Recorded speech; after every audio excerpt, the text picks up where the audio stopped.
আপু, এই জঙ্গলে সন্ধ্যাবেলা কি করো? শাক তো খাইতাছি। ও, এই শাকগুলো তো অনেক মজা।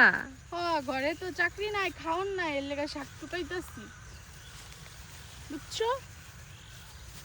ঘরে কিচ্ছু না, এর লেগে শাক টুকাইতে আইলাম সন্ধ্যার সময়। রাত্রে কি রান্না করে খামো বুঝো নাই।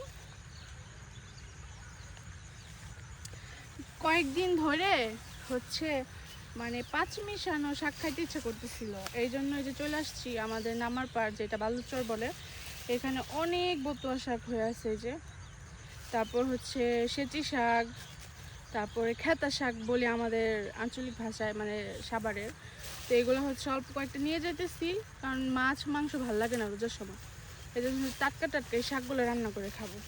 তো এখানে অল্প একটু নিচ্ছি, আর বেশি লাগবে না, যেহেতু মানুষ দুইজন। আর দোকানে ওই শাকগুলো হচ্ছে পাওয়া যায়, এই যে দেখেন বতুয়া শাক, এই শাকগুলো পাওয়া যায়, কিন্তু সেগুলোতে অনেক সার থাকে, হাইব্রিড বড় করে ওনারা। আর এগুলো তো একদম ফ্রেশ, এমনিতে হয়ে আছে। এই জন্য ভাবলাম যে রোজার সময় একদম ফ্রেশ ফ্রেশটা খাইলে গ্যাস হবে না, আর এমনিতে তো রোজার সময় গ্যাসের অনেক প্রবলেম করে।